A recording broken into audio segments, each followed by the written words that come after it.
जी प्यारे बच्चों, अस्सलाम वालेकुम। मुझे उम्मीद है कि आप खैरियत से होंगे। बच्चों, आज का हमारा video lecture class second year के बच्चों के लिए है। ठीक है। अ, आज से मैं इंशाल्लाह आपके लिए कॉलेजेस के पेपर्स का सलूशन तैयार कर रहा हूँ। आपको याद होगा कि पिछले वीडियो लेक्चर में मैंने आपको 15-16 के करीब डिस्टिंग्विश टेस्ट भेजे थे, और इंशाल्लाह कुछ डिस्टिंग्विश टेस्ट मजीद तैयार हैं।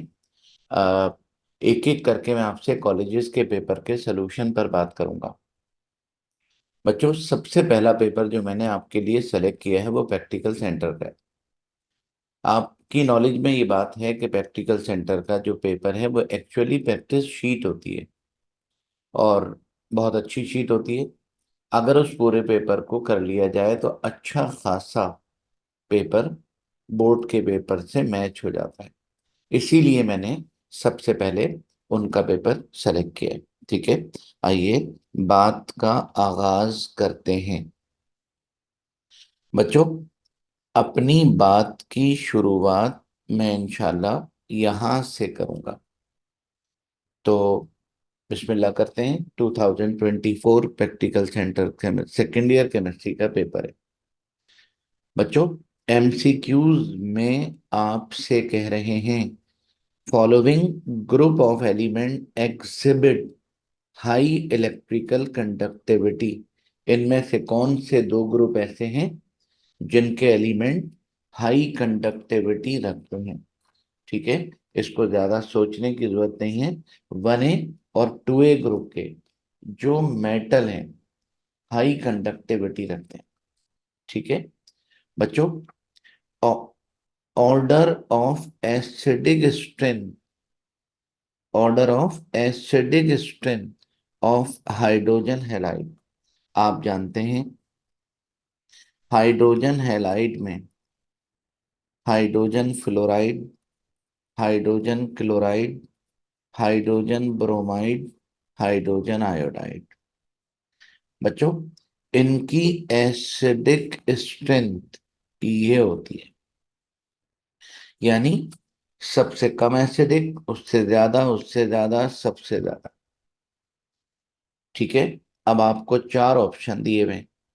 अब आप उन चारों ऑप्शन में से गौर कर लीजिए कि कौन सा ऑप्शन आपको सूट करता हुआ नजर आ रहा है। तो ऑप्शन ए। ठीक है। बच्चों, this element has maximum number of unpaired electron in 3D। बच्चों, क्रोमियम, क्रोमियम 4s1 3d5 होता है। आप अगर क्रोमियम की कॉन्फ़िगरेशन करें तो ये होगी। और आपको पता है डी में 5 से ज्यादा इलेक्ट्रॉन तो पॉसिबल नहीं है। तो maximum number of unpaired electron बच्चों क्रोमियम में है, इन चारों में। बाकी तमाम एलिमेंट के आप निकालें तो आपको पता चल जाएगा कि 5 इलेक्ट्रॉन अनपेयर्ड किसी में भी नहीं। Coordination number of cobalt, coordination number कहते हैं लीजेंड की तादाद को। लीजेंड दो ये और दो ये कितने हो गए? 4। तो कोऑर्डिनेशन नंबर निकला 4। हाँ बेटा, कौन सा ऑप्शन है? ये बात। ठीक है। चलें। Number of 5 and 6 member ring in बकी बॉल C60 आर रिप्रेजेंटेड। मतलब आपसे पूछ रहे हैं कि इनमें से कौन सा ऑप्शन करेक्ट है। नंबर ऑफ 5 and 6 मेंबर, 5 और 6 मेंबर होते हैं। 5 मेंबर कार्बन, 5 मेंबर 12 कार्बन वाले, और 20 मेंबर, और और और 6 मेंबर 20 कार्बन वाले। तो बच्चों, ऑप्शन ये रहा। ओजोनोलिसिस ऑफ इथाइन, इथाइन की जब हम ओजोनोलिसिस करते हैं तो बच्चों हमें मिलता है ग्लाइऑक्सल। ठीक है। और following are the possible isomer possible isomer of following are the possible isomer of pentane except. बच्चों पेंटेन के आपने क्लास में पढ़ा था 3 आइसोमर होते हैं। Normal pentane, isopentane, neopentane. Isopentane का मतलब 2 मिथाइल ब्यूटेन और नियोपेंटेन का मतलब 2 डाई मिथाइल प्रोपेन। बस इन 3 के अलावा जो भी होगा वो हमारा आंसर होगा। तो बच्चों बात अगर की जाए पेंटेन के पॉसिबल आइसोमर एक्सेप्ट, तो एन पेंटेन ये आइसोमर है, 2 मिथाइल ब्यूटेन ये भी आइसोमर है, 2,3 डाई मिथाइल ब्यूटेन ये आइसोमर नहीं है। तो बच्चों ये आइसोमर पेंटेन का नहीं है। ठीक है। It is Meta directing group. आप जानते हो अल्डिहाइड मेटा डायरेक्टिंग ग्रुप है। This is least stable carbonium आइन। बच्चों एक होता है एक होता है मीथाइल और एक होता है प्राइमरी कार्बोनियम आइन। एक होता है सेकेंडरी कार्बोनियम आइन। एक होता है टर्शरी कार्बोनियम आइन। और स्टेबिलिटी इंक्रीजिंग होती है। तो सबसे कम स्टेबल बच्चों कार्बोनियम आइन मीथाइल होगा। ठीक है।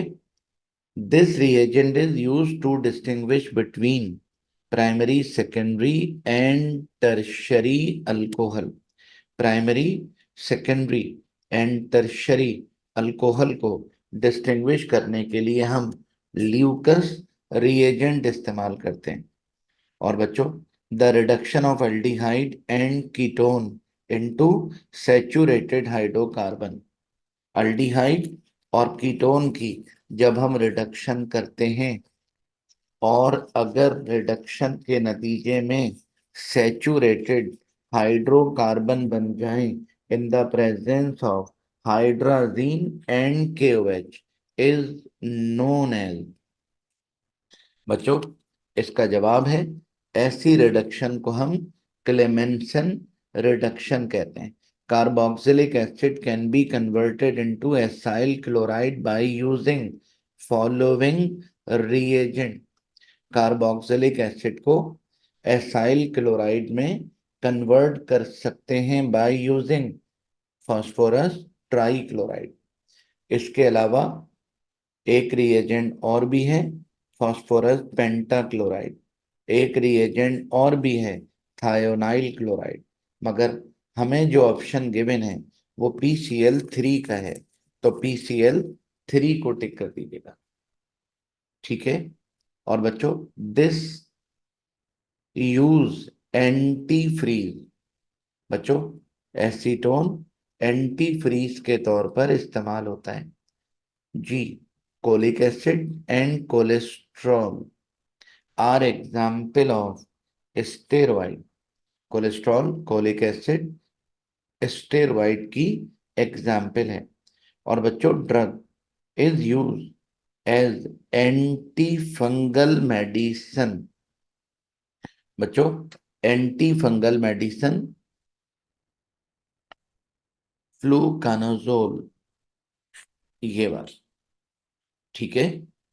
और बात करूंगा WHO WHO guide WHO guideline for TDS। TDS का मतलब टोटल डिजॉल्व सॉलिड, जो पानी के अंदर जो चीजें डिसॉल्व हुई भी होती हैं उनको कहते हैं TDS। ठीक है। और WHO के मुताबिक TDS होना चाहिए <<600। और बच्चों this one of the following electromagnetic radiation less has highest wavelength. बच्चों, इन तमाम में सबसे हाई वेवलेंथ रेडियो वेव्स का होता है। सबसे बड़ा वेवलेंथ रेडियो वेव। ठीक है। उससे छोटा माइक्रोवेव, और उससे छोटा एक्सरे, सबसे छोटा गैमा रे। तो आपसे हाईएस्ट वेवलेंथ पूछ रहे हैं। ठीक है बेटा, ये हमारा सेक्शन ए कंप्लीट हुआ। बात करूंगा आपसे सेक्शन बी पर। बच्चों, define group trend in physical property, यानी ग्रुप ट्रेंड की डेफिनेशन लिखनी है। Explain the irregularity of ionization energy and electronegativity of group 3A element। बच्चों, ये क्वेश्चन मॉडल पेपर का क्वेश्चन है। बिल्कुल ऐसा ही एक क्वेश्चन मॉडल पेपर में भी था। बच्चों, बिल्कुल ऐसा ही क्वेश्चन डीजे कॉलेज के पेपर में भी है। आप मॉडल पेपर का ये वाला क्वेश्चन लाजमी तैयार कर लीजिएगा। ओके। और आप जब इसको लाजमी तैयार कर लीजिएगा। बच्चों, ये तमाम रीजन मैं आपको दे चुका हूं जब मैंने आपको मॉडल पेपर का सलूशन दिया था। तो मॉडल पेपर के सलूशन में भी क्वेश्चन नंबर 2 का जो क्वेश्चन नंबर 2 था वो रीजनिंग क्वेश्चन पर मुश्तमिल था। इन तमाम का सलूशन मैं आपको प्रोवाइड कर चुका हूं। ओके बेटा, आप ये काम खुद से देखिएगा।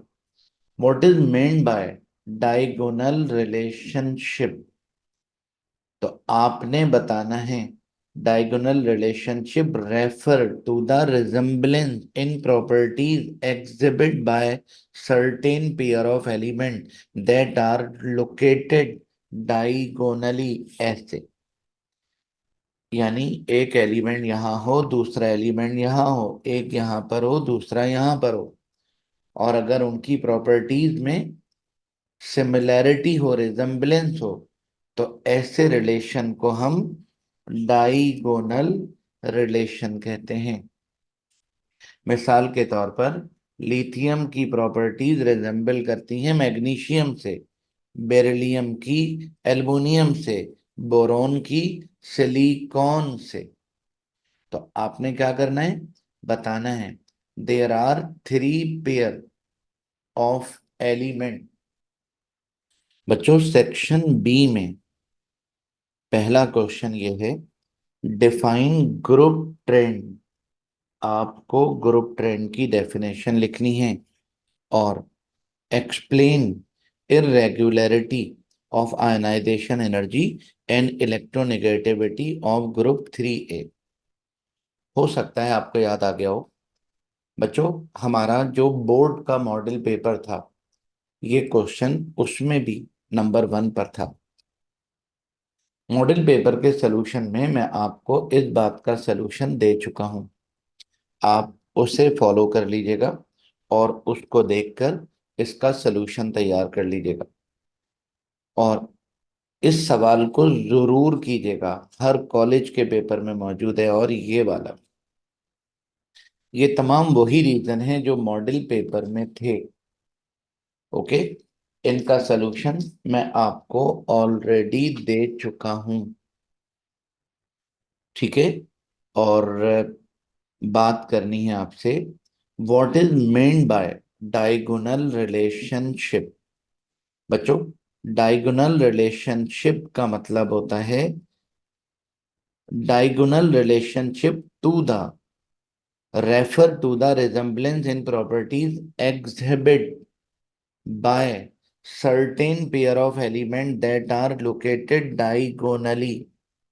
यानी एक एलिमेंट यहां हो और दूसरा यहां हो, एक एलिमेंट यहां हो और दूसरा यहां हो, इनमें जो रिलेशन होता है सिमिलैरिटीज का, उसको डाइगोनल रिलेशन कहते हैं। मिसाल के तौर पर लिथियम का डाइगोनल, लिथियम की प्रॉपर्टीज मैग्नीशियम से रिजेंबल करती हैं, बेरिलियम की एल्युमिनियम से, और बोरॉन की सिलिकॉन से।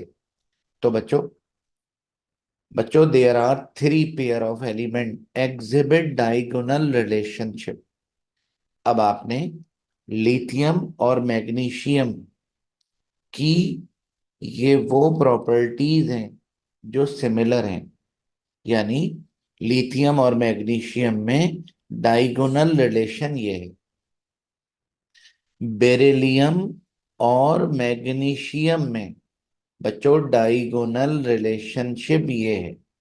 ये वो प्रॉपर्टीज हैं जो सेम है।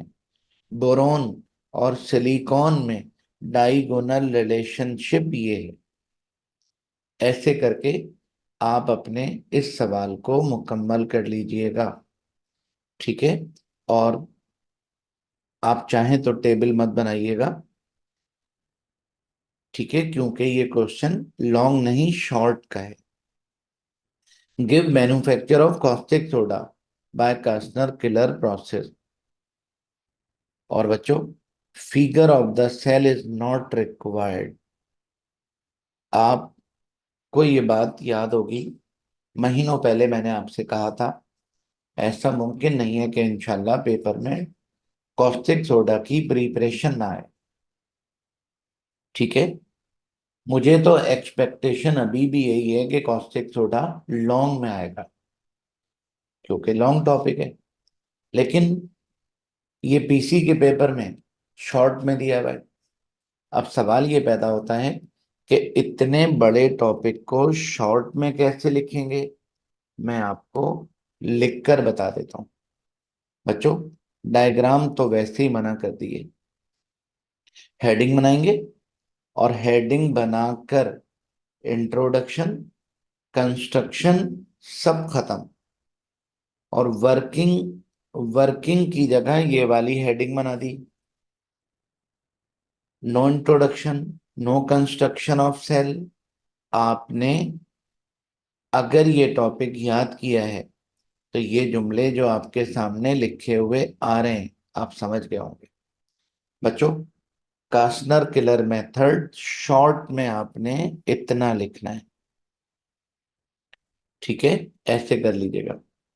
और बच्चों डिफाइन अलॉय, आप जानते हैं टू और मोर मेटल के मिक्सचर को कहते हैं अलॉय।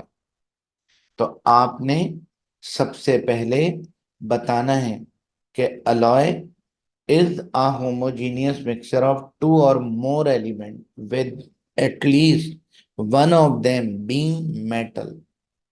इसके बाद अलॉय की डेफिनेशन पूछने के बाद give composition and application of stainless steel, brass and bronze. तो आपने क्या करना होगा, टेबल की सूरत में स्टेनलेस स्टील, बच्चों ब्रास और ब्रोंज जो पूछे हैं उन तीनों की कंपोजिशन और एप्लीकेशन, कंपोजिशन और एप्लीकेशन। बच्चों एप्लीकेशन मतलब यूजेस,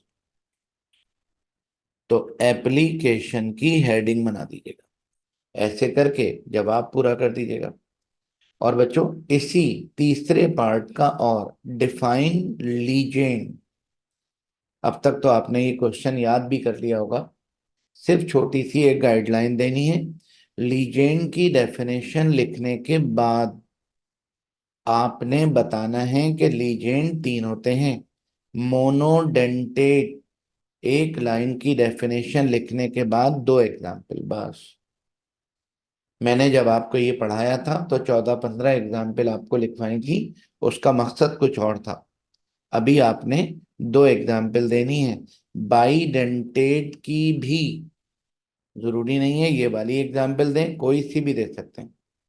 और बच्चों पॉलीडेंटेट लीजेंड की एक एग्जाम्पल इनफ। तो आप अगर इस सवाल की लेंथ शॉर्ट के लिहाज से देखें तो enough, more than enough. Short में याद करें तो ऐसे करिएगा, शॉर्ट में लिखें तो ऐसे लिखिएगा। ठीक है। और बच्चों, IUPAC नेम लिखने हैं। जी बेटा, देखते ही समझ गए होंगे। कैसे बोलेंगे? Tetra carbonyl. अच्छा, 1 2 3 4 5 6। जी, आपको चार के नाम लिखने। तो टेट्रा कार्बोनाइल निकिल जीरो। ये निकिल जीरो कैसे हो गया? एक्सटर्नल कोऑर्डिनेट स्फीयर जीरो और लीजेंड भी जीरो। तो जीरो में से जीरो माइनस किया तो जीरो। जी बेटा, नंबर 2 पर आ जाइए। एक्सटर्नल कोऑर्डिनेट स्फीयर पहले लिखा हुआ है, तो कैटाइन को पहले लिखते हैं, एनाइन को बाद में। तो कैसे लिखेंगे? सोडियम, फिर स्पेस, टेट्रा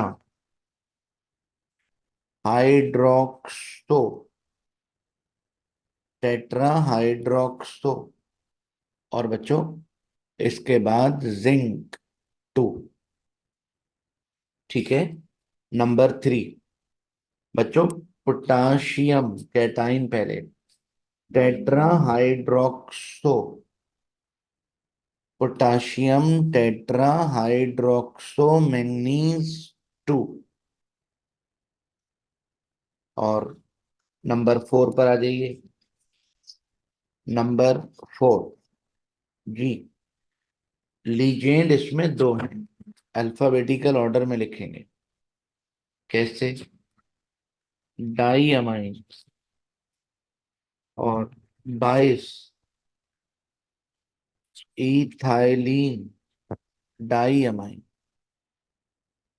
ये बेटा लीजेंड हो गए। और इसके बाद central atom platinum, oxidation number लिखने के बाद सल्फेट। ऑक्सीडेशन नंबर कैसे निकालोगे? सल्फेट बेटा -2, तो दो सल्फेट हैं तो -4, ये हो गया +4। एक सल्फेट -2, दो सल्फेट -4, ये पूरा हो गया +4। +4। अच्छा, ये वाला लीजेंड भी जीरो, ये भी जीरो। तो +4 में से जब जीरो माइनस करेंगे तो +4। ठीक है। और बच्चों, टेट्रा थायोसियानेटो, टेट्रा थायोसियानेटो निकिल 2। ये निकिल 2 कैसे हो गया? ये निकिल 2 कैसे हो गया बेटा? इंटरनल कोऑर्डिनेट स्फीयर -2 और लीजेंड -4, तो बाकी बचा +2। आ जाइए नंबर 6 की तरफ। बच्चों, लीजेंड एक और एक दो अल्फाबेटिकल ऑर्डर में लिखेंगे। डाई एको टेट्रासियानो, लेकिन पहले अमोनियम। जी, अमोनियम डाई एको से डाई एको टेट्रासियानो क्रोमेट 5। ये क्रोमेट 5 कैसे हो गया बच्चों? एक्सटर्नल कोऑर्डिनेट स्फीयर +1, तो इंटरनल हो गया -1। इसमें से माइनस कर दीजिए बच्चों, इसमें से माइनस कर देंगे किसको? लीजेंड। लीजेंड -4, तो ये बनेगा +3, सॉरी 5 की जगह 3। ठीक है बेटा, ऐसे करके आप इसके तैयारी कर लीजिएगा। ओके। ये next, describe the role of CFC in destroying ozone layer in the stratosphere. बच्चों, आप जानते हैं स्ट्राटोस्फेयर एटमॉस्फेयर की वो लेयर है जिसमें ओजोन लेयर होती है। जब हम क्लोरोफ्लोरोकार्बन यानी CFC इस्तेमाल करते हैं रेफ्रिजरेटर में, फ्रिज में, AC में, वगैरह वगैरह। तो जब ये गैस, अक्सर ऐसा होता है, टेक्नीशियन कहता है कि आपके AC में से गैस लीक हो गई, AC कूल नहीं कर रहा, फ्रिज कूलिंग नहीं कर रहा। तो अगर गैस लीक हो गई है तो डेफिनेटली निकल कर एटमॉस्फेयर में गई होगी और स्ट्राटोस्फेयर तक पहुंचकर हमारी ओजोन को डैमेज करती है।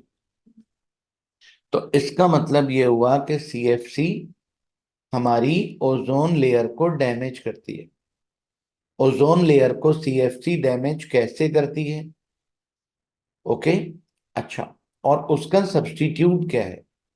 आपसे इस सवाल में ये वाली बात पूछ रहे हैं। Describe the role of CFC in destroying ozone layer in stratosphere. तो आपने सबसे पहले ओजोन ओजोन की डिप्लेशन के बारे में बताना है कि CFC ओजोन को डिप्लेट कैसे करती है। Chlorofluorocarbon is widely use as refrigerant. This gas release chlorine atom in the presence of ultraviolet radiation at high altitude. Each atom of chlorine react with more than 1 million molecule of ozone. Chlorine का एक atom more than 1 million molecule of ozone से react करता है, और इतने molecule हमारे depletion का शिकार होते हैं। कैसे होते हैं सुनिए बच्चों, ये आपके सामने CFC, और CFC डीकम्पोज हुआ तो क्लोरीन फ्री रेडिकल बना, आसमान पर जाकर ओजोन से रिएक्शन हुआ और ओजोन का मॉलिक्यूल O2 में कन्वर्ट हो गया, ऑक्सीक्लोरो बन गया, और ये ऑक्सीक्लोरो मजीद ओजोन से रिएक्ट हुआ और मजीद ओजोन से रिएक्ट होकर उसको ऑक्सीजन में कन्वर्ट कर दिया। मगर उसके बावजूद भी क्लोरीन इतना कुछ करने के बावजूद भी अभी भी रेडिकल की शक्ल में है। इसका मतलब ये रिएक्ट करता है, रिफॉर्म होता है, री करता है, रिफॉर्म होता है, रिएक्ट करता है, रिफॉर्म होता है। 1 मिलियन से ज्यादा ओजोन के मॉलिक्यूल को डैमेज करता है। अब इसको कंट्रोल कैसे करें? इसका ऑल्टरनेटिव इस्तेमाल करें, हाइड्रोफ्लोरोकार्बन HFC, जिसमें क्लोरीन नहीं होता और ओजोन की डिप्लेशन नहीं होती, और ओजोन की डिप्लेशन के नतीजे में हमें ये तमाम नुकसानात पहुंचते हैं। ओके बेटा, आप इस सवाल को ऐसे करके स्क्रीनशॉट लेकर याद कर लीजिएगा जरूर। आगे बढ़ते हैं। What is catalytic converter in automobile? Write the name of mixture of metal which serve as catalyst. बच्चों, आपको शायद ये बात पता होगी, डेफिनेटली मालूम होगी कि गाड़ियों में फ्यूल बर्न होता है जब इंजन के अंदर, तो कुछ हार्मफुल गैसेस प्रोड्यूस होती हैं, जैसे कार्बन मोनोऑक्साइड, जैसे नाइट्रस ऑक्साइड, जैसे नाइट्रोजन मोनोऑक्साइड। ठीक है, अच्छा, ये गैसेस जब गाड़ी के साइलेंसर में से निकलकर बाहर जाती हैं तो डेफिनेटली बाहर एक मखलूक है जो इधर से उधर भाग रही है।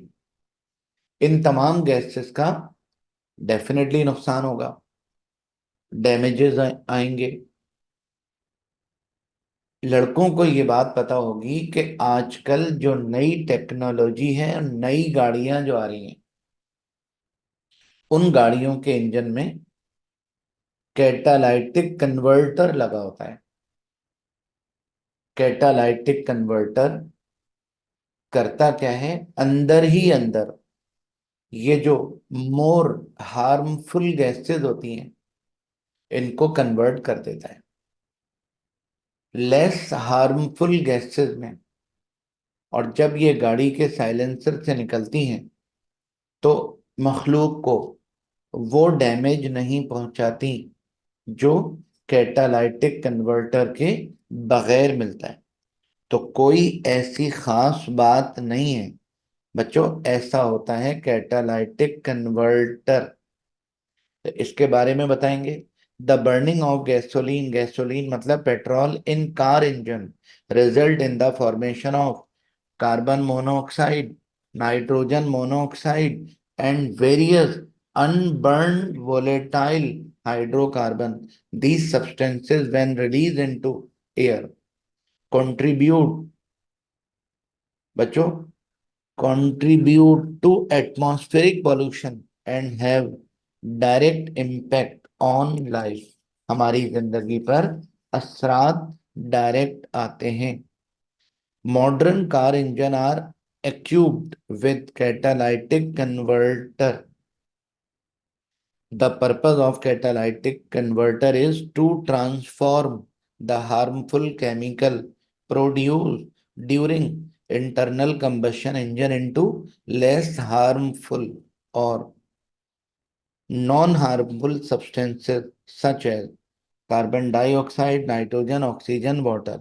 Catalytic converter contain a mixture of metal such as platinum and palladium which serve as catalyst. इस मुख्तसर से जवाब को देखकर आप अगर क्वेश्चन पर गौर करें तो आप समझ जाएंगे कि आंसर कंप्लीट हुआ। बच्चों, व्हाट आर पेस्टिसाइड, आपने बताना है कि chemical which are use to control, repel और किल पेट्स। ओके बेटा, पेस्ट, पेस्ट और इंसेक्ट और fungus are known as pesticides. ठीक है बेटा। और बच्चों, pest and insects can cause significant damage, ये हमारी क्रॉप को डैमेज करते हैं और इसके लिए हम केमिकल इस्तेमाल करते हैं जिनकी टाइप्स में इंसेक्टिसाइड्स, हर्बसाइड और fungicide, fungicide.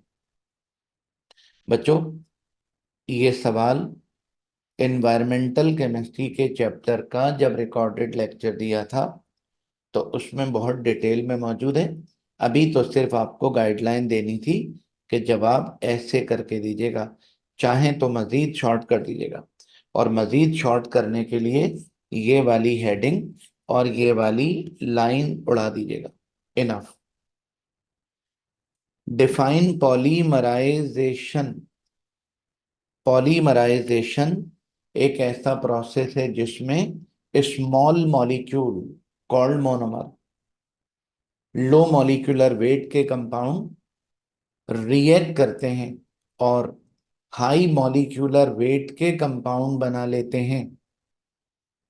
High molecular weight के जो कंपाउंड होते हैं वो जाइंट होते हैं, मैक्रो होते हैं। ऐसे तमाम मॉलिक्यूल्स को हम कहते हैं पॉलीमर्स। और पॉलीमर बनाने का जो प्रोसीजर है उस प्रोसीजर को कहते हैं पॉलीमराइजेशन। बच्चों, पॉलीमराइजेशन की दो टाइप होती हैं, नेचुरल और सिंथेटिक। इनफ। आपसे कह रहे हैं describe the preparation of nylon 66। बच्चों, nylon 66 is a type of synthetic polymer. It is known, it is due to, it is known due to its high strength, light weight and excellent mechanical properties, बेहद फायदेमंद होता है। और बच्चों, इसका नाम बता दीजिए। इसका नाम है 1 6। बच्चों, इसको कहते हैं, इसको कहते हैं 1 6 डाई अमाइनो हेक्सेन। और वैसे मशहूर नाम इसका ये है, हेक्सामिथाइलिन डाई अमाइन। ठीक है, हेक्सामिथाइलिन डाई अमाइन। और ये एक कार्बोक्सिलिक एसिड है। इसको कहते हैं, इसको कहते हैं हेक्सेन डाई ओइक एसिड। एक कार्बोक्सिलिक ये रहा और एक ये रहा। और वैसे मशहूर है ये एडिपिक एसिड के नाम से। बच्चों, एडिपिक एसिड एक पॉलीमर, सॉरी, मोनोमर है। और हेक्सामिथाइलिन डाइअमाइन भी एक मोनोमर है। जब हम इन दोनों का रिएक्शन करते हैं तो एडिपिक एसिड का OH और हेक्सामिथाइलिन डाइअमाइन का H पॉजिटिव, ये बच्चों दोनों मिलकर बन जाता है H2O। अच्छा, सेम जो राइट पर नजर आ रहा है वो बच्चों लेफ्ट पर भी होता है। सेम जो एडिपिक एसिड में लेफ्ट पर नजर आ रहा है वो राइट पर भी होता है। मतलब कहने का ये है कि एडिपिक एसिड के N मॉलिक्यूल और हेक्सामिथाइलिन डाइअमाइन के N मॉलिक्यूल, बहुत सारे मॉलिक्यूल हैं, तो जाहिर है रिएक्शन तो दोनों साइड होगा, कंडेंसेशन होगी। और आप अगर गौर करें तो ये वाला OH निकला, वैलेंसी खाली शो करी। ये यहां से H निकला, एक वैलेंसी खाली शो करी। और बीच में दोनों बॉन्डेड हो गए, ये एक मॉलिक्यूल बन गया। इस मॉलिक्यूल को कहते हैं नाइलॉन 6 6, क्योंकि इसमें भी कार्बन 6 और इसमें भी कार्बन 6। बच्चों, इतनी सी बात, it is made of di amine and di basic acid. Nylon is condensation polymer of hexamethylene di amine with 2 amino group and adipic acid. Okay बच्चों, ये वाली इक्वेशन ही इसकी जान है, तो इक्वेशन को इग्नोर मत करना। और रही बात नंबर 2, पॉलीविनाइल क्लोराइड। बच्चों, ये एक मॉलिक्यूल है, इसको कहते हैं विनाइल क्लोराइड। विनाइल क्लोराइड के N मॉलिक्यूल लिए और टेम्परेचर दिया, कैटलिस्ट दिया, और विनाइल क्लोराइड का पाई बॉन्ड ब्रेक हो गया। कार्बन की दोनों तरफ वैलेंसीज फ्री हो गई, एक इधर एक इधर। क्या होगा? कंटिन्यूएशन होगी। और N लगा दीजिए। इसका मतलब ऐसे N मॉलिक्यूल की चेन। इसका मतलब ये एक जाइंट मॉलिक्यूल है, इसको कहते हैं पॉलीविनाइल क्लोराइड। ओके बेटा, it is more than enough, काफी है। बच्चों, what is the purpose of ultra violet visible spectroscopy? आपने अल्ट्रा वायोलेट विजिबल स्पेक्ट्रोस्कोपी का पर्पस बताना है। ओके, और right any 3 transition of electron in organic compound. बच्चों, आप इतना सा लिखकर ये वाली डायग्राम बना दीजिएगा, बात यहां पर कंप्लीट हो जाएगी। और मुझे उम्मीद है ये क्वेश्चन आपने अब तक याद भी कर लिया होगा। Write to application of infrared, nuclear magnetic resonance and mass spectroscopy. आपने बच्चों याद करने का सवाल है, ये शायद याद भी कर लिया होगा। अच्छा, इसके बाद ये हमारा इनऑर्गेनिक कंप्लीट हुआ शॉर्ट का। अब आपसे कह रहे हैं in list characteristic of organic compound and explain any three of these. बच्चों ये काम आपका है।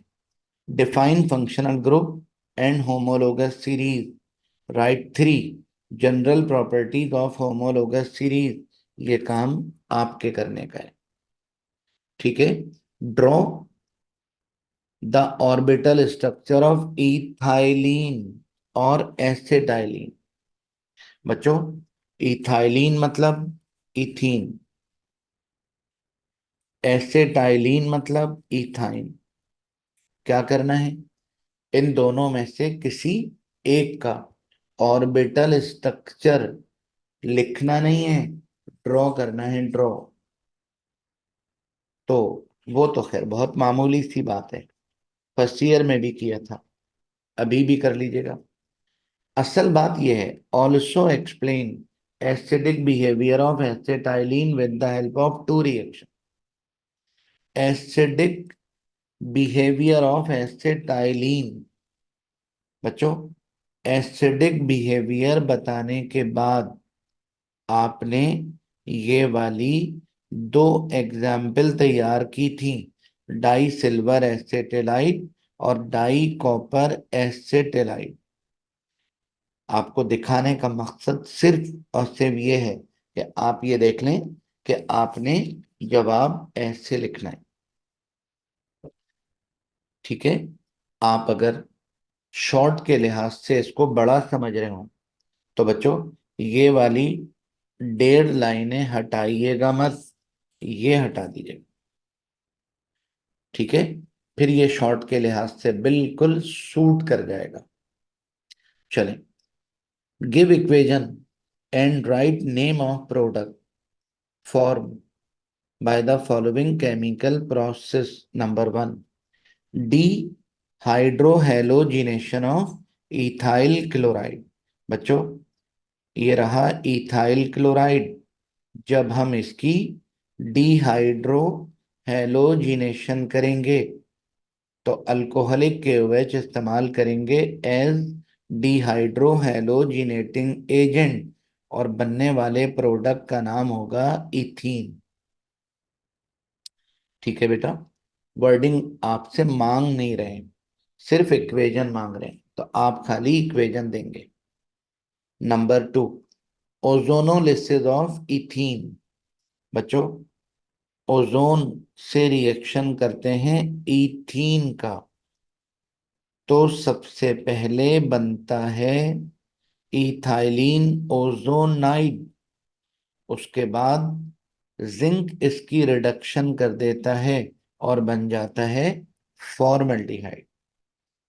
आपसे इक्वेशन मांग रहे हैं तो आपको वर्डिंग देने की नीड नहीं है। ठीक है बेटा। Number three, D halogenation of 1122 tetra bromo ethane. D halogenation of 1122 tetra bromo ethane. हाँ बेटा, डी हेलोजिनेशन हुई और अगेन डी हेलोजिनेशन हुई और बन गया इथाइन। वर्डिंग की बच्चों जरूरत नहीं है। ठीक है। और अब आप जल्दी से बता दीजिए number four, hydration of propyne. बच्चों हाइड्रेशन ऑफ प्रोपाइन, जिस तरह इथाइन की हाइड्रेशन करी थी उसी तरह प्रोपाइन की हाइड्रेशन होगी। बॉन्ड ब्रेक हुआ, वाटर मॉलिक्यूल ऐड हुआ, इनोल बना, इनोल रीअरेंजमेंट हुई और बन गया प्रोपेनोन। वर्डिंग की नीड नहीं है, सिर्फ आपसे इक्वेशन मांग रहे हैं। तो बच्चों, इसकी तैयारी जरूर कीजिएगा। चलें, IUPAC नेम। बच्चों, अगर बात करूं नंबर 1 की, नंबर 1, C2H5 को ब्रेक करना है। CH3, CH2, CH2, CO, O, CH, और उसके बाद CH3, CH3। जी बेटा, ये स्ट्रक्चर बन गया। ये मेरा बेटा स्ट्रक्चर बन गया। आप ये दोनों CH3 डिजाइन भी बना सकते हो, ऐसे भी लिख सकते हैं। नीचे जगह कम थी तो मैंने ऊपर लिख दिया। जी बेटा, इसमें फंक्शनल ग्रुप है एस्टर। कार्बोनाइल के साथ अल्कोक्सी लगा हुआ है तो एस्टर। एस्टर में क्या करते हैं? Iso propyl. ये हो गया आइसो प्रोपाइल। इसके बाद 1 2 3 4 आइसो प्रोपाइल ब्यूटेनोएट, इसका नाम बन गया। ठीक है बेटा, चलें इसको देखें। बच्चों, CH3, इसके बाद CO, इसके बाद CH2 और CHO, aldehyde. Numbering definitely right से करेंगे। 1 2 3 4 5। जी बेटा, तो 5 कार्बन है तो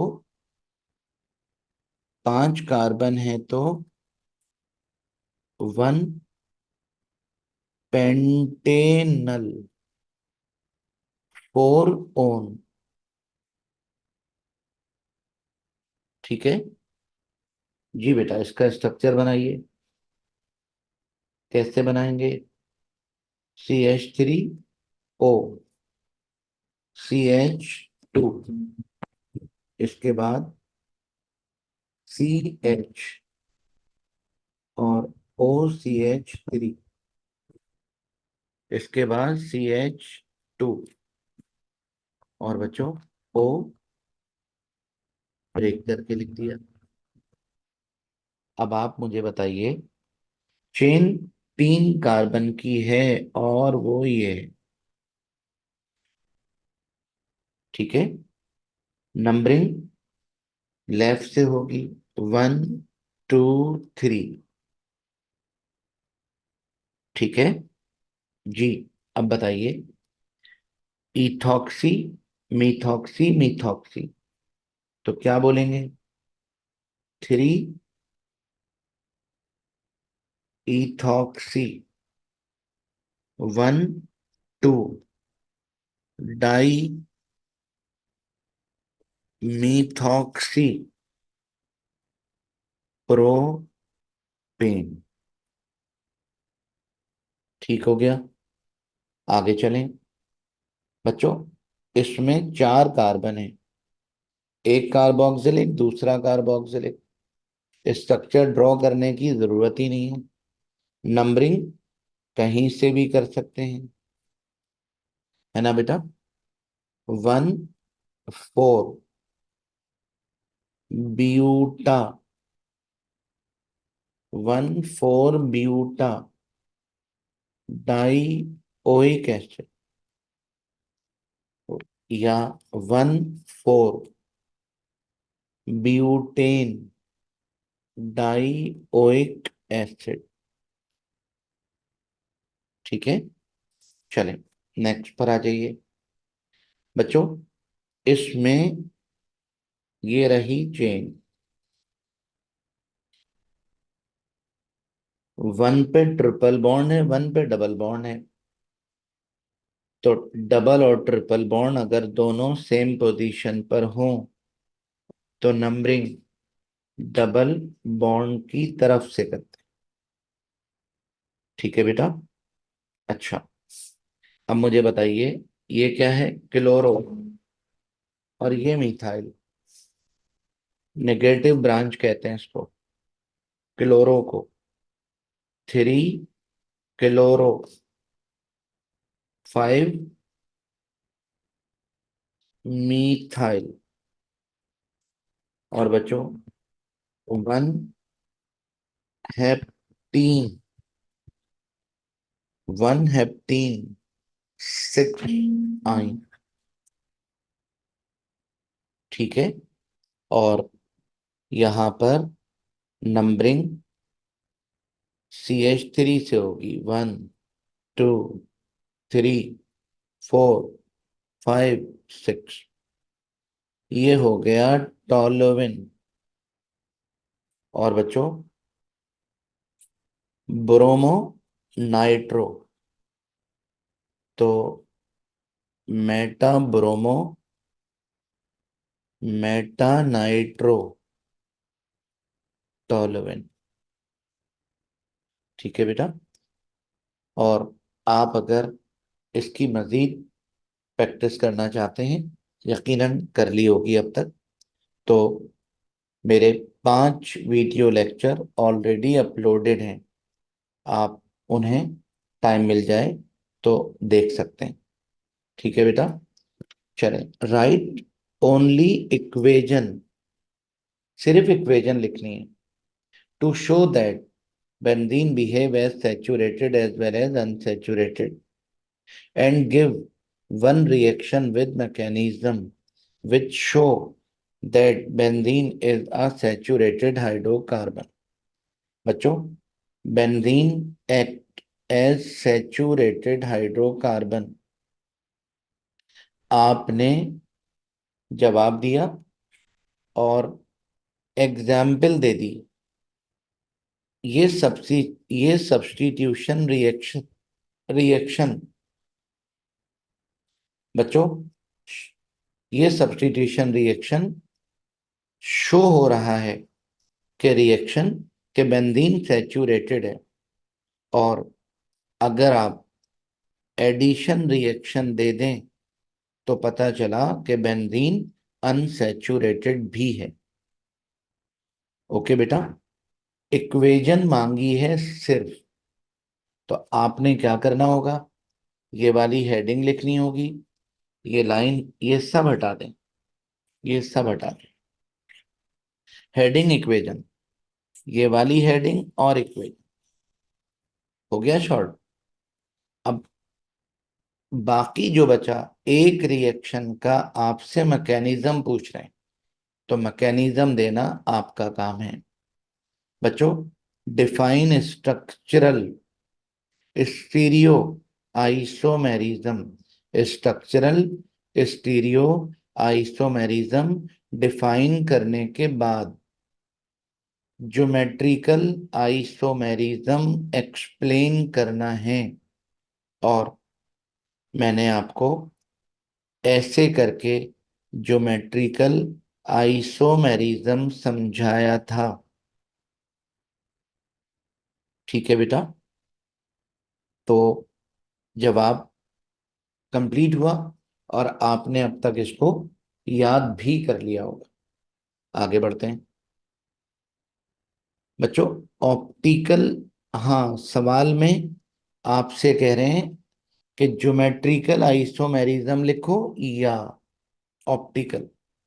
तो आपने अगर ज्योमेट्रिकल आइसोमेरिज्म लिख दिया तो इसका मतलब काम कंप्लीट हो गया। और अगर ज्योमेट्रिकल आइसोमेरिज्म नहीं लिखा तो फिर आप ऑप्टिकल आइसोमेरिज्म, मैंने आपको ऐसे करके लिखवाया था, ऐसे करके बेटा ऑप्टिकल आइसोमेरिज्म लिख देंगे, बात कंप्लीट हो जाएगी। ठीक है। चलें, व्हाट आर ऑर्गेनोमेटेलिक कंपाउंड, आपने बताना है कि ऑर्गेनोमेटेलिक कंपाउंड क्या होते हैं।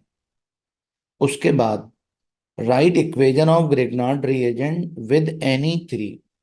ग्रिग्नार्ड रिएजेंट का फॉर्मल्डिहाइड के साथ जब रिएक्शन करते हैं तो इंटरमीडिएट प्रोडक्ट के थ्रू बच्चों ये बनता है प्राइमरी अल्कोहल। सिर्फ इक्वेशन मांग रहे हैं, ठीक है। ऐसे करके तैयार कर लिया होगा आपने। नंबर 2, ग्रिग्नार्ड रिएजेंट का रिएक्शन करना है एसिड अल्डिहाइड के साथ। एसिड अल्डिहाइड से जब रिएक्शन करते हैं तो इंटरमीडिएट प्रोडक्ट के थ्रू बनता है सेकेंडरी अल्कोहल। फॉर्मल्डिहाइड से करते हैं तो प्राइमरी अल्कोहल, एसिड अल्डिहाइड से करते हैं तो सेकेंडरी अल्कोहल। और तीसरा क्या है बेटा? कीटोन। ग्रिग्नार्ड रिएजेंट का कीटोन के साथ रिएक्शन करते हैं जब, तो इंटरमीडिएट प्रोडक्ट के थ्रू बनता है टर्शरी ब्यूटाइल अल्कोहल, ठीक है। और चौथा रिएक्शन ग्रिग्नार्ड रिएजेंट का कार्बन डाइऑक्साइड के साथ पूछ रहे हैं। इंटरमीडिएट प्रोडक्ट के थ्रू बनता है कार्बोक्सिलिक एसिड। इस तरह इन चार रिएक्शंस की तैयारी जरूर कीजिएगा, ठीक है बेटा। और जी, give laboratory test to distinguish between any two. बच्चों आपको याद होगा मैं आपको डिस्टिंग्विश टेस्ट की पूरी प्रॉपर वीडियो बना के दे चुका हूं, जिसमें अल्डिहाइड और कीटोन का डिस्टिंग्विश टेस्ट मौजूद है, हो चुका है। अल्केन और अल्काइल हैलाइड का टेस्ट मौजूद है, उसमें हो चुका है। एलिफेटिक और एरोमेटिक हो चुका है। ये तीन डिस्टिंग्विश टेस्ट आप मेरी पिछली वीडियो में देख लीजिएगा। रही बात 1 ब्यूटाइन और 2 ब्यूटाइन, इस पर मैं आपसे बात कर लेता हूं। बच्चों 1 ब्यूटाइन ऐसा होता है, CH3 CH2 और सी, सी के बाद ट्रिपल बॉन्ड CH। और 2 ब्यूटाइन ऐसा होता है बच्चों, 2 ब्यूटाइन ऐसा होता है। ये रहा 2 ब्यूटाइन। 2 ब्यूटाइन में टर्मिनल हाइड्रोजन नहीं है। टर्मिनल हाइड्रोजन 1 ब्यूटाइन में मौजूद है, ये रहा। ये जो टर्मिनल हाइड्रोजन जिसमें हो, ऐसे जितने भी अल्काइन हैं वो सब एसिडिक नेचर रखते हैं। 2 ब्यूटाइन में टर्मिनल हाइड्रोजन नहीं है, 1 ब्यूटाइन में टर्मिनल हाइड्रोजन मौजूद है। तो आपको नजर तो आ नहीं रहा, एक गैस जार में 1 ब्यूटाइन भरा हुआ है, दूसरे में 2 ब्यूटाइन भरा हुआ है, ठीक है। आपने करना यह है, अमोनिकल सिल्वर नाइट्रेट डाल। 2 ब्यूटाइन जिसमें है कुछ नहीं होना, कुछ नजर नहीं आना। 1 ब्यूटाइन जिसमें है हाइड्रोजन रिप्लेस बाय सिल्वर और बन जाएगा सिल्वर ब्यूटाइलोआइड। जैसे सिल्वर एसिटिलाइड बना था, ऐसे सिल्वर ब्यूटाइलोआइड। और बच्चों जो कि वाइट कलर का सॉलिड होता है। तो आपने क्या करना है? डिस्टिंग्विश टेस्ट देना है। Hydrocarbon containing a triple bond on terminal carbon, यानी इथाइन, इथाइन, 1 प्रोपाइन, 1 ब्यूटाइन, इसकी एग्जाम्पल है, are characterise as weak acid. Okay बेटा। 1 butyne react with ammonical AgNO3 to form silver butyloid, which is a white solid। Same वही reaction जो पहले हुआ था बच्चों, but 2 butyne does not react with ammonical silver nitrate. This is a simple chemical test used to distinguish one butyne two butyne. बच्चों एक distinguish test और भी है, और किसी बच्चे ने मुझसे व्हाट्सएप करके पूछा था, सैचुरेटेड एंड अनसैचुरेटेड हाइड्रोकार्बन। इंशाल्लाह ये वाला डिस्टिंग्विश टेस्ट और इसके अलावा कुछ और भी हैं, वो करीब मैं आपको करवाने वाला हूँ। What are monohalo alkane? Monohalo alkane ऐसे ऑर्गेनिक कंपाउंड को कहते हैं जिसमें एक हेलोजन हो, यानी अल्काइल हैलाइड। ये आपने मोनोहेलो अल्केन की डेफिनेशन दे दी। How are they converted into primary, secondary and tertiary amine? Monohalo alkane को कन्वर्ट करना है प्राइमरी, सेकेंडरी एंड टर्शियरी में। तो बच्चों ये देखिए, मोनोहेलो अल्केन ये रहा, is heated with alcoholic ammonia, alcoholic ammonia, alcohol की प्रेजेंस में अमोनिया से रिएक्शन किया, एक हाइड्रोजन आयोडीन को लेके निकल गया और NH2 आकर अटैच हो गया और बन गया प्राइमरी अमाइन। बच्चों प्राइमरी अमाइन का मोनोहेलो अल्केन से दोबारा रिएक्शन कर दिया, एक हाइड्रोजन निकल गया, एक CH3 आ गया, सेकेंडरी अमाइन बन गया। सेकेंडरी अमाइन का मोनोहेलो अल्केन से दोबारा रिएक्शन कर दिया और बन गया टर्शरी अमाइन। तो मोनोहेलो अल्केन से primary amine, secondary amine, tertiary amine. और आपसे सवाल में कहा हुआ है गिव इक्वेशन ओनली, सिर्फ इक्वेशन देनी है। ठीक है बेटा, ये सेक्शन बी का 13वां सवाल था। Right equation for, right equation, सिर्फ इक्वेशन की बात हो रही है, for conversion of primary amine into following. Conversion of primary amine into alkane. बच्चों प्राइमरी अमाइन का ग्रिग्नार्ड रिएजेंट से रिएक्शन करते हैं जब, तो बताइए बेटा क्या हो जाता है मेरा बेटा? ये देखिए, ग्रिग्नार्ड रिएजेंट से रिएक्शन करते हैं जब, तो बन जाता है अल्केन, यानी alkyl negative alkyl, positive H को इलेक्ट्रॉन देकर अल्केन। इस तरह ये सिंपल सा रिएक्शन आपने याद भी कर लिया होगा। आई मीन बच्चों, conversion of primary amine into imine. बच्चों शिफ्ट बेस इस्तेमाल करेंगे, प्राइमरी अमाइन को रिएक्ट करेंगे अल्डीहाइड के साथ। तो बताओ बेटा क्या होना है? वाटर, ये दो हाइड्रोजन ये वाले ऑक्सीजन से मिलकर बन गया H2O, कार्बन का डबल बॉन्ड फ्री हो गया, नाइट्रोजन की दो वैलेंसियां खाली हो गई और ऑर्गेनिक कंपाउंड बन गया जिसको कहते हैं आयमीन। ओके बेटा, कीटोन से अगर रिएक्शन करेंगे सेम आयमीन। ठीक है, नंबर 2, सेकेंडरी अमाइड बनाना है, तो प्राइमरी अमाइन को सेकेंडरी अमाइड में कन्वर्ट करना है। प्राइमरी अमाइन लिया और एसाइल हैलाइड से रिएक्ट कर दिया। बताओ बेटा पायरिडीन कैटलिस्ट की प्रेजेंस में हीट करेंगे जब,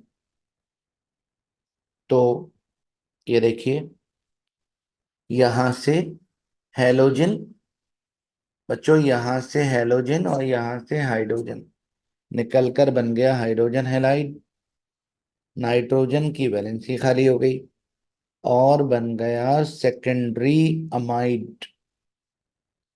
number 4, diazonium salt.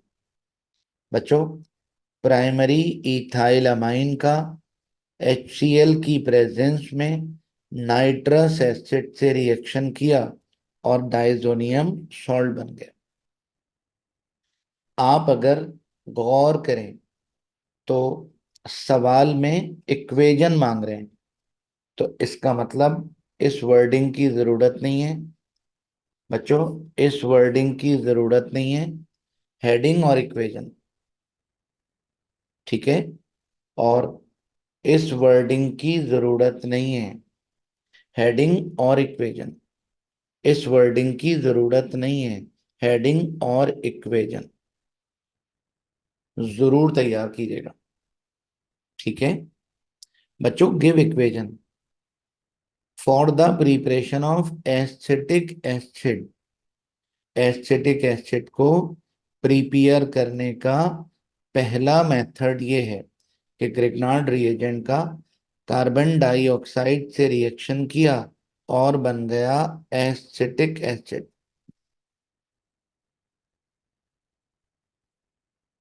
Acetic acid.